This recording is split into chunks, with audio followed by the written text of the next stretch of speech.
নমস্কার, আমি তপজা। শুরু করছি মাধ্যম পডকাস্ট।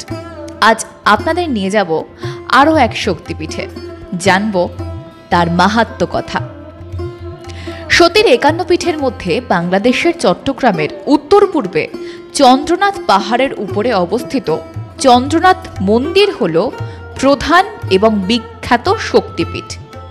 এই পার্বত্য চট্টগ্রাম হল প্রাকৃতিক সৌন্দর্যের লীলাভূমি। পাহাড়ের চূড়ায় অবস্থিত শ্রী চন্দ্রনাথের মন্দির। মন্দির স্থল হিন্দুদের প্রধান ধর্মীয় আস্থার স্থল। পুরাণ মতে সতীর ডান হাত পড়েছিল এইখানে।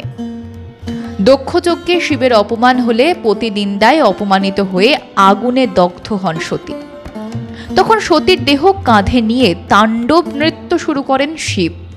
এরপর ভগবান বিষ্ণু নিজের সুদর্শন চক্র দিয়ে সতীর দেহকে ৫১টি টুকরো করেন। এই শরীর অঙ্গ যেখানে যেখানে পড়ে সেখানেই দেবী শক্তির পীঠস্থান গড়ে ওঠে। শাক্ত উপাসকেরা নিজেদের মনের বাসনা পূরণের অভিপ্রায়ে পুজো দিতে এই তীর্থধামে ছুটে যান। কথিত আছে, চন্দ্রনাথ পর্বতে রামায়ণের শ্রীরাম মহামুনি ভার্গবের আশ্রমে গিয়েছিলেন। আগমনের বার্তা শুনে পাহাড়ের পাদদেশে স্নানের একটি কুণ্ড খনন করা হয়েছিল।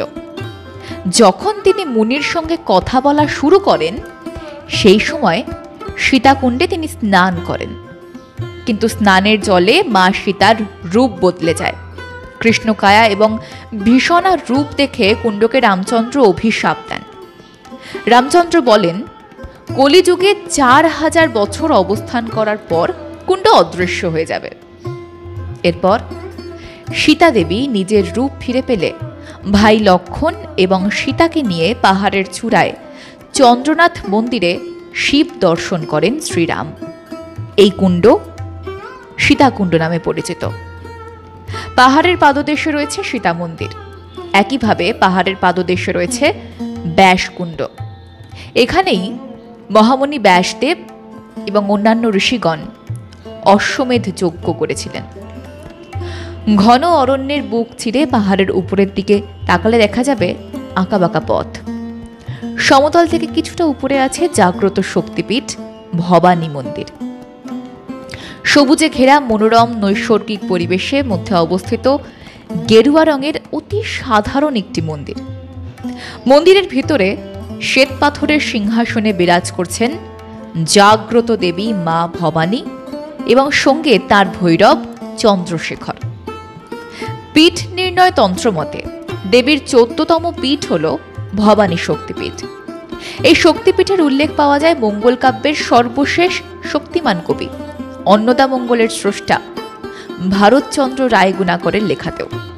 তিনি লিখেছেন, চট্টগ্রামে ডানহস্ত অর্ধ অনুভব ভবানী দেবতা চন্দ্রশেখর ভৈরব।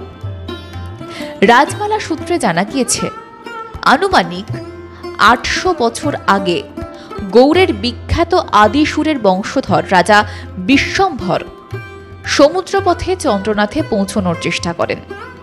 আবার ত্রিপুরার শাসক ধনমাণিক্য এই মন্দির থেকে শিবের মূর্তি নিজের রাজ্যে ফিরিয়ে নেওয়ার চেষ্টা করেন। ঐতিহাসিক প্রেক্ষাপট বলে, প্রাচীন নব্যপ্রস্তর যুগে চট্টগ্রামে মানুষের বসবাস শুরু হয়েছিল। এই পাহাড়ে আবিষ্কৃত প্রস্তর যুগের হাতিয়ার এবং অস্ত্রশস্ত্র সেই ইতিহাসকেই ইঙ্গিত করে।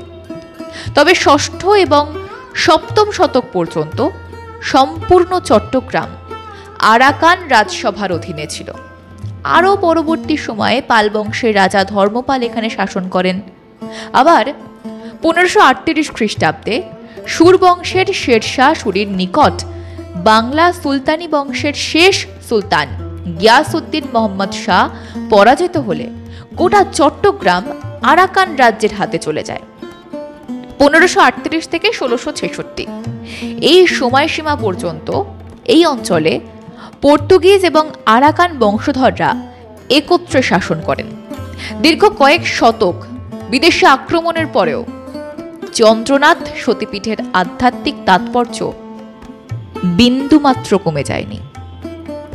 এই সতীপীঠে বিরাট মেলা বসে শিব চতুর্দশীতে। এই চন্দ্রনাথ পাহাড়ে রয়েছে সীতাকুণ্ড। ফাল্গুন মাসে এই সীতাকুণ্ডে বিরাট মেলা বসে। হিন্দু ধর্মাবলম্বীদের 8 থেকে 10 লক্ষ ভক্ত এখানে সমবেত হন। সেই সঙ্গে বাংলাদেশ, ভারতের থেকেও প্রচুর ভক্ত এখানে একসঙ্গে উপস্থিত হন। তবে মেলা ফাল্গুন মাসে শুরু হলেও দোল পূর্ণিমা পর্যন্ত তা চলে, তার রেশ থেকে যায় বহুদিন। কেমন লাগলো শক্তিপীঠের মাহাত্ম্য কথা? জানাতে ভুলবেন না আমাদের কমেন্ট বক্সে। সঙ্গে থাকুন, দেখতে থাকুন মাধ্যম।